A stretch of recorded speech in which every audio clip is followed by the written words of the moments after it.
what's the deal? My name is Priya Michele, as y'all already know. Thank you guys for coming back. If you haven't already, make sure to like, comment, and subscribe down there. I was supposed to have done this a long time ago, but you know, life goes and we go too. So as you guys can see by the title, in this video I will be talking about just some of the jobs that I did since I've been in college. As you guys know, like a big part of my channel, like the main reason that I started this channel is because I want to be someone that women in STEM can look up to for people that are going into it. So you know, a huge part of college is being active, and people always tell you that like college is way more than just academics and it's books, and it's about the experience. And I know most people be like, oh, whatever, I can go in, I can go out, but like experiences and jobs is like a huge part of it. On top of that, when you go to college, as we all know, like tuition doesn't include like if you want to go out, if you want to eat out, if you want to eat out, if you want to go out, like none of that is included, obviously. And yeah, so you know, just knowing jobs, but also having jobs as to your resume that are meaningful, like not just having just anything on your resume, especially in college. Like a meaningful resume in college is so important. So for each of the jobs, if I keep looking down, y'all, it's because I have everything written down on my iPad. But for each of the jobs, I'm going to go through 5 main things. So I'll give like the official description, whether that's from like Google or like the actual job application. I'll also give like the responsibilities that, like the main responsibilities that were in that job, my takeaways from the job, anything I wished I knew about the job, and then also the trainings that were for the job, or like if training was required, because all of these didn't require trainings. For the first one, first thing I'm going to talk about is being a resident assistant. So we had to move in 2 weeks earlier because there was training required for this. There's training at the beginning and at the end. I mean, there's training at the beginning of the fall semester as well as the beginning of the spring semester. So we had to move in 2 weeks early, so that was interesting because, you know, my summer wasn't as long as everybody else's, things like that. But it was also fun being in the dorm and like nobody else being there, especially because this was my first year being in like a full dorm. So not only was this my first time being an RA, but this was my first time actually having like a college experience, so to say. And we'll get back into that. But so I had about 45 girls on my floor, and I was their pretty much direct resource. So like if they had any questions about just like the residence halls, how to get around campus, just different things like that, that was like my role for them. So even though I had about 45 girls on my floor, you're kind of like a mentor or RA to everyone, because everyone knows that you're RA. So talking about the fact that everyone knows you're RA, a huge part of being an RA is something called duty rounds. So what that means is, as an RA, you are obligated and it's your responsibility, at least at Michigan State. I don't know how duties work at other colleges, but at Michigan State specifically, you're on duty from 7 p.m. until 7 a.m. and basically what that means is you can either have the duty phone, which is the phone that residents call if they need anything. So residents can call for like if they're having like roommate issues, if they're locked out. That was what we got a lot of. It's like people being locked out, if they having like disturbances, not even just with their roommates, if someone is intoxicated, things like that. So just general things that, or general issues that you may have or may arise between 7 p.m. and 7 a.m. That's what the RA on duty is for. Another responsibility that we have is planning and doing events. So we have to do events for our floor. We have to do those twice a month, and then we also have to do a hall event, and then we also have to do I might be wrong, it might just be, I feel like I'm missing one though, but yeah, so we have to just plan events, and there are different categories of events. So we have like DEI, which is diversity, equity, and inclusivity or inclusiveness, and we also have like social programs. So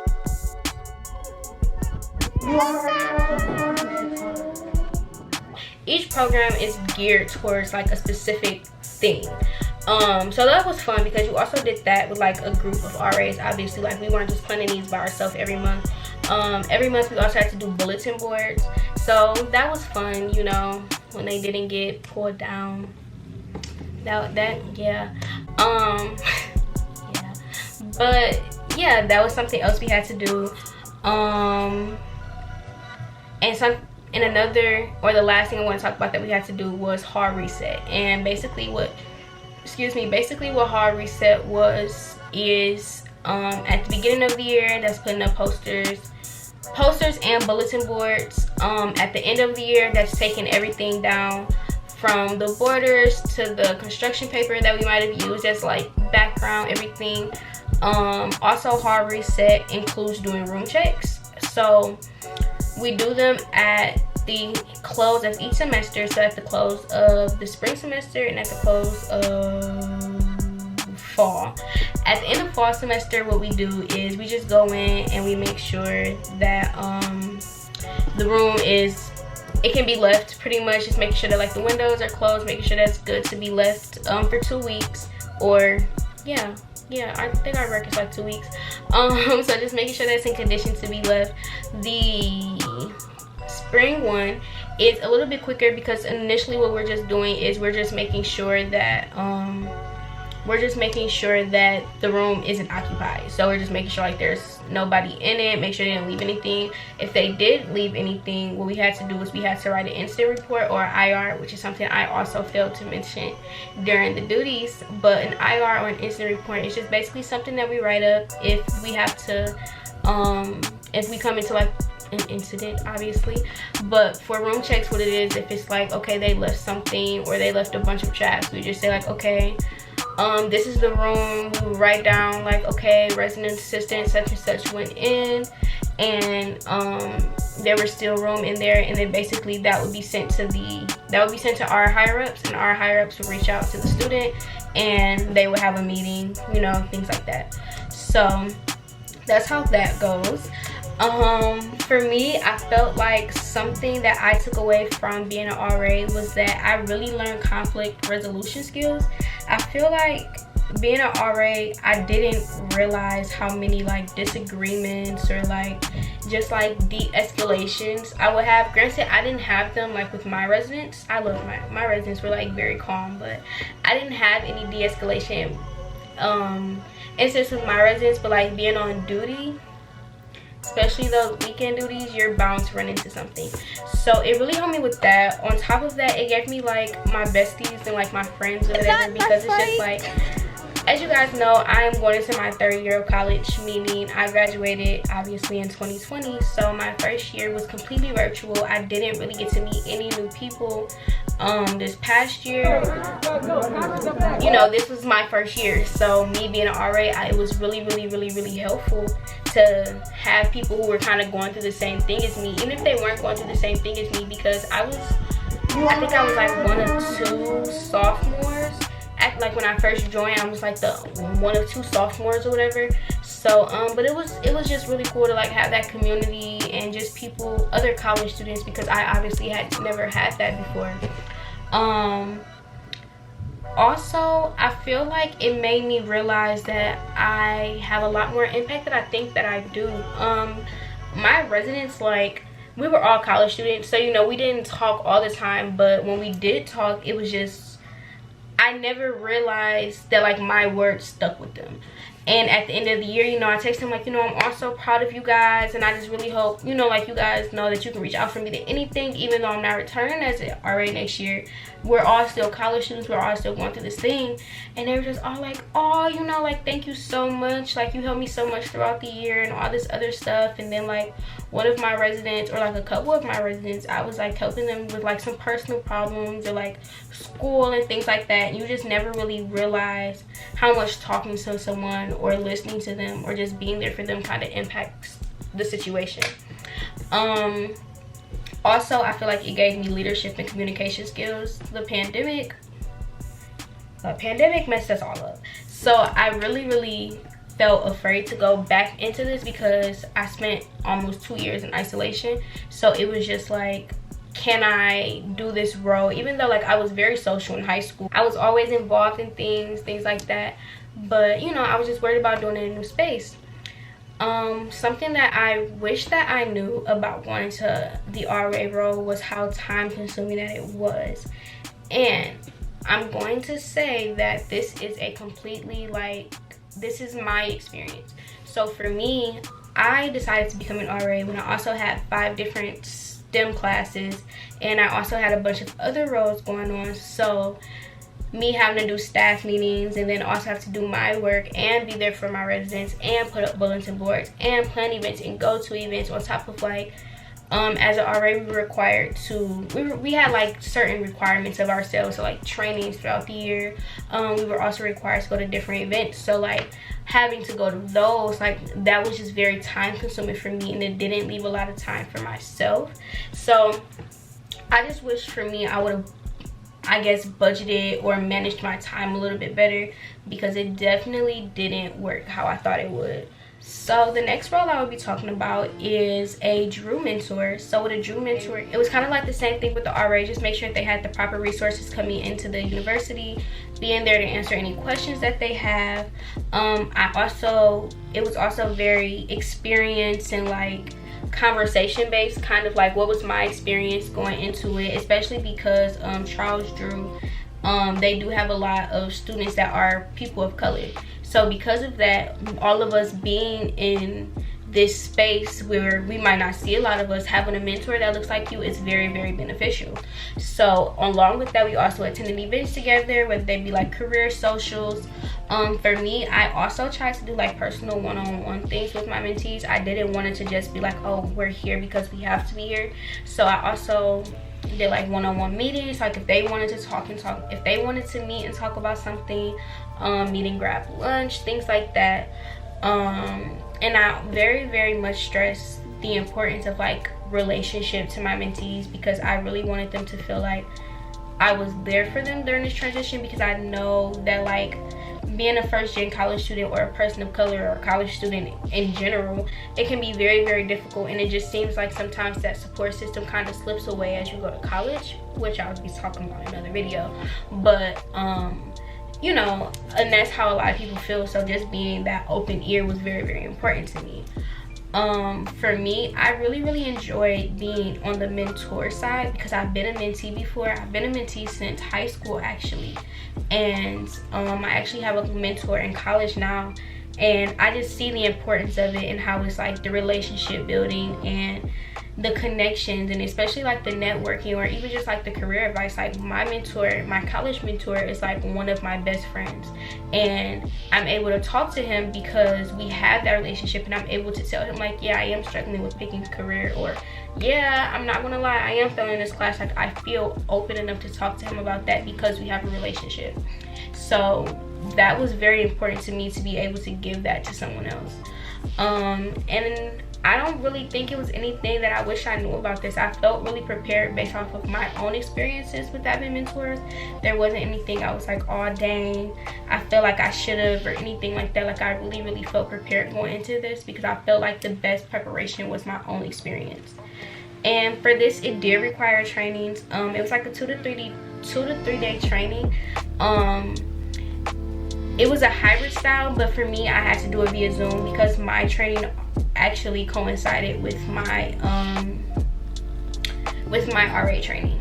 So yeah, we're gonna move to the next one. So one of the other roles that I did was an undergraduate learning assistant for the math department. For my specific course, they gave us an email with like our pay, our duties, anything we may need, things like that. So I'm gonna read a couple of the duties that they gave us like directly in the email, like our entry email. It says mark student work, lead Q&A sessions with students using online software, attend all appropriate orientation things before the class, things like that. So those were just like some of the things that we had to do. So some of the things I did have to do was grade assignments, and the thing that we used was Gradescope, and it was actually pretty interesting because I took a math course there the semesters previously to me TAing it, and it was just interesting to see like the other side of Gradescope, like the instructor side.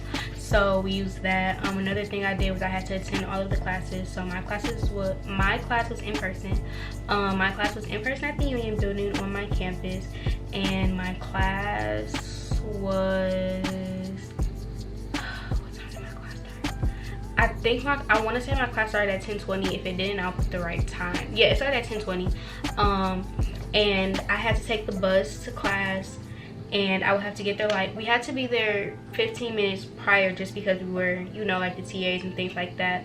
But because I obviously was on the bus and my dorm was going to be across campus from the Union, I had to get there maybe an hour before classroom time, especially like when our bus system was like really janky during COVID and when we had spikes and everything like that. Why it's snowing and it's the middle of April, I'm not sure. So besides that, I also had to do tutoring. So the way that we do it is through the math department. You're supposed to do two tutoring days a week, but for my specific class, we were implementing a new curriculum. So this year I only had to do one tutoring session a week. And what the tutoring sessions are is you basically have to go to the Math Learning Center, either online or in person, and we just, you know, tutor the people that are in our class. So in person, the way that it works is there are certain classes at each table. So for example, I taught Math 103A, but there's also Math 103 and Math 103B. So all of those sections and all those classes be at one table. So even though I only taught Math 108, I might tutor people who are in other class. That may not be the same for all courses, but for me, and because of the structure of the course, and because there were three different parts. Well, not three different. Well, because there were different ways that the course worked, that was how mine was set up. And then if you did it virtual, you would just have a Zoom set up. Well, it will already be a Zoom setup, and you will go into a meeting room, and then people will come in and ask questions, or they would say like, I didn't understand this, can you explain it? Or they might just directly share their screen and show the problem and things like that. So yeah, beyond tutoring, I also had to obviously attend the classes. I'm pretty sure I said that before, but we also had to proctor the exams. So proctor the exams, I was able to proctor them online and in person. So online, what we do is everyone is on Zoom. You have to see your hands and your face all at the same time, and then, you know, like you work, and then if I ever can't see you, or if we can't see you, then your test is automatically like given a 0 or you fail, because obviously we don't know if you're cheating or not. In person, the way that it goes is you're in a lecture hall, and, you know, like we're just sitting there, whatever. But what I learned during finals is while we're proctoring exams, we can't like do our own work. Yeah, and at first I understand why, but it was just like, it was during the exam week, and it's like we're students too, and it's like I understand that like we're TAs and things like that, but I don't know, that was just my own little tidbit. My takeaway was just like, I really learned the importance of I really learned the importance of presentation in STEM. That was the entire reason I went into being a ULA, because I just felt like, I feel like we already go to a PWI, and I'm not even saying that there has to be people of color everywhere. I'm just saying there should be some type of diversity, or I shouldn't see people like me at least once a week. You get what I'm saying? So just to have like a common face in the classroom.